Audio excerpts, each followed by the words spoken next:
Friday মানে তো একটু স্পেশাল দিন, আর এই স্পেশাল দিনটাতে আমি বাসার সবার জন্য কিছু না কিছু করার চেষ্টা করি।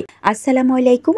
আজ আমি রান্না করব চিকেন বিরিয়ানি, আর এই চিকেন বিরিয়ানিটা আমি আমার মতো করে খুব সহজভাবে করেছি, আর সেটা রেসিপি আমি আপনাদের সাথে শেয়ার করব। সবাই শেষ পর্যন্ত দেখে যাবেন।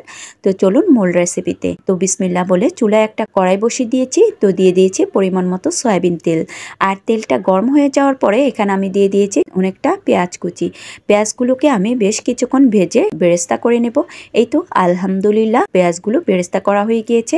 এখান থেকে আমি কিছু বেরেস্তা তুলে নেব, এগুলোকে পরে আমি কাজে লাগাবো। এরপর আমি দিয়ে দিয়েছি আস্ত গোটা গরম মশলা, হালকা একটু নেড়ে চেড়ে এখানে দিয়ে দিব মুরগির মাংসগুলো। আর এখানে আমি দিয়ে দিয়েছি ব্রয়লার মুরগির মাংস।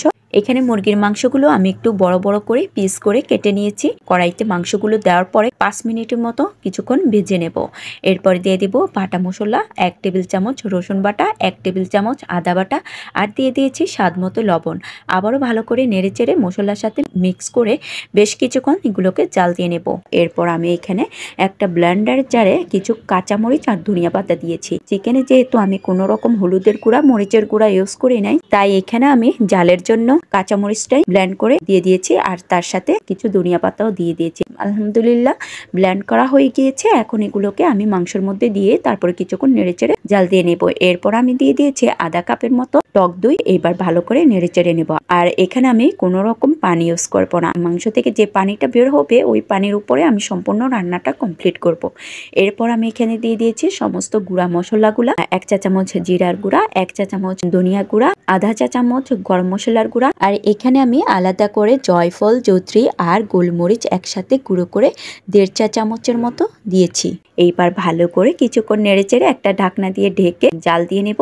এই তো আলহামদুলিল্লাহ বেশ কিছুক্ষণ জাল দিয়ে নেওয়ার পরে মাংস থেকে অনেকটা পানি উঠে এসেছে। এইবার আমি এগুলোকে হাই হিটে ভালো করে কিছুক্ষণ জাল দিয়ে নেব যতক্ষণ না পানিটা শুকিয়ে আসে। এই তো মাশাআল্লাহ পানিটা বেশ শুকিয়ে গিয়েছে, একদম তেলটা উঠে এসেছে।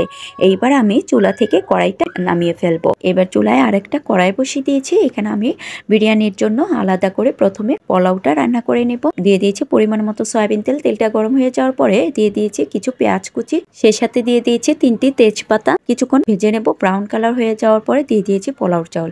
আর এখানে আমি 1 কেজি পোলাও চাউল নিয়েছি। চাউলগুলো আমি ধুয়ে পানি জড়িয়ে নিয়েছি, বেশ কিছুক্ষণ তেলে ভেজে নিয়েছি। আর এইভাবে চাউলগুলো ভেজে নিলে চাউলটা খুব ঝরঝরে হয়। এরপরে দিয়ে দিয়েছি ফুটন্ত গরম পানি। আর যেহেতু আমি এখানে 1 কেজি চাউল নিয়েছি, সেই অনুযায়ী আমি এখানে 2 কেজি পানিটা দিয়েছি। তো আমার পানিটা ওজন করে দেওয়া লাগে না। আমার একটা আইডিয়া হয়ে গিয়েছে, যারা নতুন তারা 1 কেজি চাউলের সাথে 2 কেজি পানি বা আধা কেজি চাউলের সাথে 1 কেজি পানি এইভাবে ওজন করে দিলেই হয়ে যাবে। এরপর আমি দিয়ে দিয়েছি আস্ত কিছু কাঁচামরিচ আর স্বাদ মতো লবণ। ভালো করে নেড়েচেড়ে একটা ঢাকনা দিয়ে ঢেকে কিছুক্ষণ জাল দিয়ে নিয়েছি। মাশাআল্লাহ চাউলটা অনেকটা ফুটে এসেছে। এরপর আমি দিয়ে দিয়েছি রান্না করা চিকেনগুলো।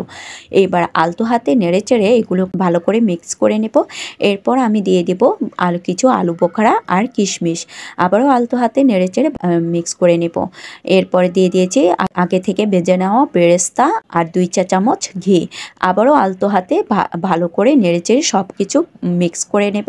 এইবার ঢাকনা দিয়ে ঢেকে চুলার আগুনটা একদম লো হিটে রেখে আমি 10 থেকে 15 মিনিটের মতো বিরিয়ানিটা দমে রেখে দেব। এই তো বিরিয়ানিটা রান্না করা কমপ্লিট হয়ে গিয়েছে আলহামদুলিল্লাহ। এবার আমি একটা সার্ভিং ডিশে সার্ভ করে নেব। মাশাআল্লাহ দেখতে যতটা লোভনীয় হয়েছে, খেতেও ভীষণ মজার হয়েছে। তো আপনারাও অবশ্যই এভাবে বাসায় ট্রাই করে দেখবেন। আমার আজকের বিরিয়ানির রেসিপিটা আপনাদের কাছে কেমন লেগেছে কমেন্টস করে জানাবেন। আজ এ পর্যন্ত, সবাই ভালো থাকবেন, সুস্থ থাকবেন। আল্লাহ হাফেজ।